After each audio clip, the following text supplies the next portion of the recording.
এর হলুদ অনুষ্ঠানে গান, বাজারে বাজারে গান, কথা বলছেন না কেন? যুবকদের পকেটের মধ্যে গান। রাসূল বলছে কিয়ামতের আগে গান বাদ্য বেড়ে যাবে। আল্লাহকে সাক্ষী রেখে বলেন তো গান বাদ্য বাড়ছে না কমছে? বাসের মধ্যে উঠবেন রাত্রিবেলা, আপনি গান শুনতে চান না, আপনি পুরপুরা করে আপনি গান বাদ্য শুনেন না, কিন্তু 49 জন যাত্রীর মধ্যে আপনি একজন না শুনলে কি হবে? বাকি 49 জন তো শোনার বাকি। দেখবেন যশোর থেকে বাসে উঠছেন, ঢাকা যাওয়া পর্যন্ত গান বাসের মধ্যে বাজতেছে, অনিচ্ছাকৃত ভাবে হলো আপনাকে শুনতে আপনি বাধ্য। রাসূল বলেছেন যে জমিনের মধ্যে গান বাদ্য বেড়ে যায়, সেই জমিনের মধ্যে আল্লাহর গজব আসে। এই যে অ্যাঞ্জেলা চলে গেল মুহূর্তের মধ্যে, হলিউড মুভি যারা করতো, নর্তকী নায়িকাগুলো সেখানে থাকতো, বড় বড় এলিট পার্সন লোকগুলো সেখানে থাকতো। আমেরিকা বিলিয়ন বিলিয়ন ডলার ইসরায়েলের মদদ দিয়ে ফিলিস্তিনে আগুন লাগাইছে, আর আল্লাহ এমন এক গজবের আগুন দিছে লস অ্যাঞ্জেলায়, মুহূর্তের মধ্যে জ্বলে পুড়ে ছাই। আল্লাহ রাসূল বলেছে কিয়ামতের আগে সমাজে গান বাদ্য বেড়ে যেতে পারছে না কমছে?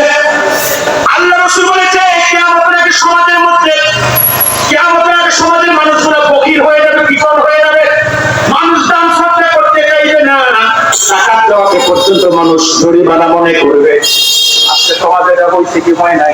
মানুষ দেখবেন এখন দিনের রাস্তায় দান সদকা করতে মানুষ অত বেশি আগ্রহী না, পরে সামান্য, কথা বলছেন না কেন? কিন্তু দুনিয়ার রাস্তায় খরচ করার কথা বললে বড় বান্ডিল বের করে দেয়। রাসূল বলতে যাকাত দেওয়াটাকে কিয়ামতের আগে মানুষ জরিমানা মনে করে আজকে তাই করতেছে। শরীর এখন হিসাব করে যাকাত দেয় না। আপনাদের মনিরামপুরে এমনও ধনী আছে যারা 10 লাখ টাকা টাকা পাশে হিসাব করলে, কিন্তু হিসাব করে তিনি যাকাত দেয় না। 20,000 50,000 টাকার শাড়ি আর লুঙ্গি দেয় প্রায় সারার জন্য, তাও সেই শাড়ি যে লুঙ্গি পরার কোনো কায়দা নাই। সভ্য সমাজে ওই শাড়ি পরে যাওয়া যায় না, আর লুঙ্গি পরে যদি দিনের বেলা বের হয়, সূর্যের আলো পড়লে 12 বার সব দেখা যায়। এই যে সারা ঢাকা দিয়ে মানুষ না পারছে, জীবন হয়ে যাবে, বকিল হয়ে যাবে। আমার ভাইরা, আমার রাখবেন, যদি আমরা কোরআন সুন্নাহ দিতে যাকাত দিতে পারতাম, আমাদের সমাজে একটা গরিব থাকতো না, সবাই ধনী হয়ে যেত। বলুন আপনার কথা যুক্তি কথা কি? আচ্ছা, আপনাদের মনিরামপুরে অন্তত 200টা পরিবার আছে না নাই? সবাই কি ধনী? সবাই কি গরিব? আচ্ছা, এবার বলেন তো 100 পরিবার ধনী বলে 100 পরিবার গরিব আছে না নাই? আচ্ছা, 100 ধনী পরিবার সবার তো টাকা সমান আসে না। কারো আসে 1 লাখ, কথা বলেন, কারো 2 লাখ, কারো 5 লাখ, কারো 10 লাখ। আমি যদি করে 1 লাখ করে ধরি, 100 পরিবারের 1 কোটি টাকা টাকা আসে কি আসে না? 1 কোটি টাকা টাকা যদি আপনি 1 বছর একত্রিত করতেন মনিরামপুরের গরিবদের থেকে, অন্তত 20 জন টাকা যুবককে আপনি বিদেশ পাঠাতে পারতেন, অন্তত 20 জন যুবককে 20টা সিএনজি কিনে দিতে পারতেন, অন্তত 20 জন যুবককে মনিরামপুর বাজারে আপনি ব্যবসা করাইয়া দিতে পারতেন। যদি এভাবে প্রতি বছর 20 জন করে আপনি আয়ের ব্যবস্থা করতেন, রোজগারের ব্যবস্থা করতেন, 5 বছর লাগতো না, মনিরামপুরে সবাই ধনী হয়ে যেত। এখন কথা হলো বিড়ালের গলায় ঘন্টাটা বাদ রেখে কাজটা করবে কে? আল্লাহ তাআলা এটা কোরআনে সমাধান দিয়ে দিয়েছে। সূরাতুল হাজ্জে 41 নম্বর আয়াতে আল্লাহ তাআলা বলেন, আল্লাযীনা ইন্নাশামনাকুম ফিল আরদি ইয়াকুমুস সালাতা ওয়া আতাউজ যাকাত ওয়া আমারু বিল মা'রুফি ওয়া নাহাউ আনিল মুনকার। আল্লাহ তাআলা বলেন, যদি আমি আমার পরিবারকে সমাজে প্রকাশ্য সত্ত্বাধিকারী বানাই, মালিকানা দান করি, তার কাজ হলো কি? 1 আকামুস সালাত, সে নামাজ কায়েম করবে। 2 আতাউজ যাকাত, সে যাকাত আদায় করবে। 3 আমারু বিল মা'রুফ, মানুষদেরকে সৎ কাজের আদেশ দিবে। 4 নাহাউ আনিল মুনকার, অসৎ কাজে বাধা দিবে। এখন দুঃখজনক হলো, চরম সত্য কথা আমাকে বলতে হচ্ছে, আমরা যাদেরকে বানাই নামাজ কায়েম করবে কি, তারা নিজেরাই তো নামাজ পড়ে না।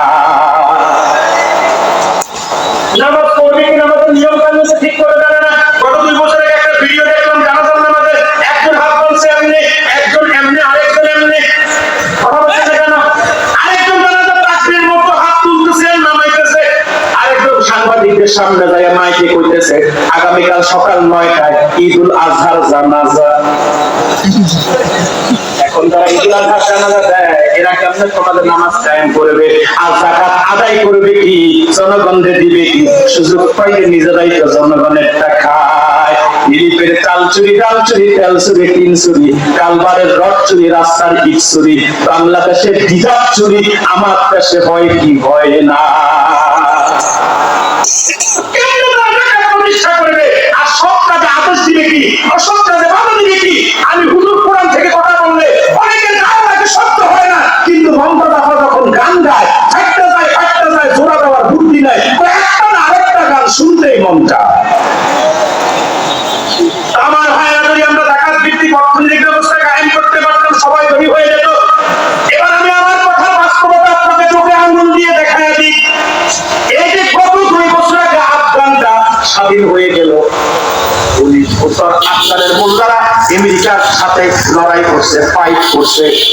19 বছর একটি শক্তিশালী দেশ আমেরিকার সাথে ফাইট করে, আমেরিকাকে যখন লড়াই করে ফাইট করে ভূমধ্য সাগর ওই পারে পার করছে, আর মোল্লা যখন আফগানটাকে কোরআন এবং সুন্নাহ দিয়ে সাজিয়েছে, আল্লাহর আইন দিয়ে, বিধান দিয়ে, ওটা আফগানে এখন বৃষ্টির মতো রহমত বর্ষিত হচ্ছে।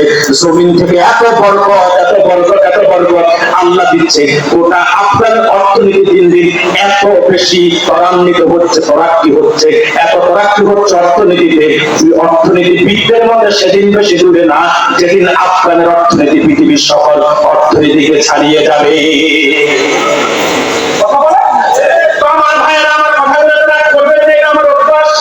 আমি সমাজের বাস্তবতাকে নিয়ে কথা বলি, কারণ রোগ যেখানে, ওষুধ যদি সেখানে না দিয়ে রোগী ভালো হবেন না। আমি যদি এখন ইউসুফ জুলাইখার কাহিনী বইলা 2 ঘন্টা পার করে আপনারা শুনে কাউন্ট করতে পারবেন, কিন্তু কিংবা মুসুর হাল্লাদের কাহিনী বললাম, লাইভ পিকচার বলতে কি চেয়েছে, মানুষ পিকচার বলতে পারে। এখন আমি যদি কোনো একটা পিকচার বলি, আপনি হয়তো একটু কামসু করতে পারবেন, কিন্তু এই যে 2 ঘন্টা পয়সা বলেন, লক্ষ লক্ষ টাকার আয়োজন আপনি বাড়িতে নিলেন। এই তো নানার অভ্যাস, রোগ যেখানে, ঔষধ যেখানে সেখানে। সমাজের বাস্তবতাকে নিয়ে আমি কথা বলছি। আপনারা কি বাধা হচ্ছেন আমার উপর? কষ্ট হচ্ছে না তো? আমার ভাইয়েরা, সেজন্যই বলছি, রাসূল বলেছে কিয়ামতের আগে জাকাত দেওয়াটাকে মানুষ জরিমানা মনে করবে, এত বকিল হয়ে যাবে, এত বিপদ হয়ে যাবে, মানুষ দান সদকা করতে চাইবে না। রাসূল বলেছে কিয়ামতের আগে সমাজের মধ্যে মসজিদের সংখ্যা বেড়ে যাবে, কিন্তু মুসল্লি কমে যাবে। আপনাদের এই হাট ও এলাকার মধ্যে হয়তো 20, 25, 30, 40 বছর আগে একটা মসজিদ ছিল, তাও কান্দা, হয়তো খেজুর পাতার মসজিদ, নতুবা ফোনে আপনারা কি বলেন মসজিদ বেড়া করা, হয়তো ওই মসজিদ, নতুবা টিনের মসজিদ, নতুবা মাটি, কথা বলছেন না কেন? কিন্তু এখন গোটা আতোয়ার মধ্যে 4-5টা মসজিদ আছে পাড়ায় পাড়ায়, কিন্তু আগে যত মুসল্লি ছিল এখন তত মুসল্লি নাই। আগে 1 কিলোমিটার দূর থেকে গিয়েও কত নামাজের জামাতে শরীক হইত, আর এখন বাড়ির কাছে মসজিদ, তারপরেও যায় না। সমাজের মধ্যে সুদ বেড়ে যাবে, ঘুষ বেড়ে যাবে। আজকে মনে হয় সুদ ঘুষ ভারে নাই, সুদ সমাজের গণ্ডে গণ্ডে প্রবেশ করছে।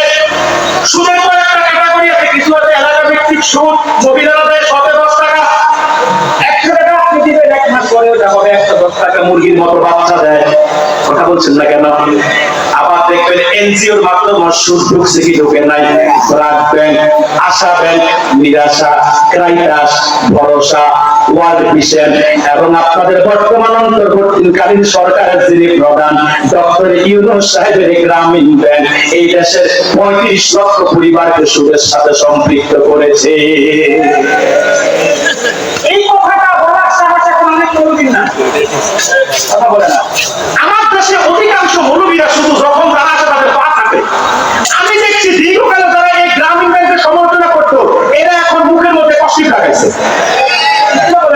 বেটা মোল্লা ফয়জির মতো, মোল্লা আবুল ফজল নাবির মতো সরকারের পা থাকা কোনো আলেমে চাকরির কাজ না, কথা বলে না আপনারা। সরকার যাই ক্ষমতায় থাকুক, সত্য কথা বলতে বিন্দু পরিমাণও ভয় পাওয়া যাবে না। ইউনূস সাহেব ভদ্র মানুষ, শিক্ষিত মানুষ, নোবেল বিজয়ী লোক, এতটুকু ঠিক আছে, কিন্তু তিনি গ্রামীণ ব্যাংকের মাধ্যমে পশ্চিমাদের এজেন্ডাকে বাস্তবায়ন করার জন্য 35 লক্ষ মহিলাকে ঘর থেকে বের করেছে, 35 লক্ষ মহিলাকে রাস্তায় নামিয়েছে, 35 লক্ষ পরিবারকে গ্রামীণ ব্যাংকের মাধ্যমে সুদের সাথে সম্পৃক্ত করেছে। এটা অস্বীকার করার কোনো সুযোগ না। সম্মানিত সুধী, যে কথা বলছিলাম, আশা, ভরসা, নিরাশা, ক্রাইটাস, ওয়ার্ল্ড ভিশন রাখবে গ্রামীণ ব্যাংক এনজিওর মাধ্যমে মানুষ সুদের সাথে সম্পৃক্ত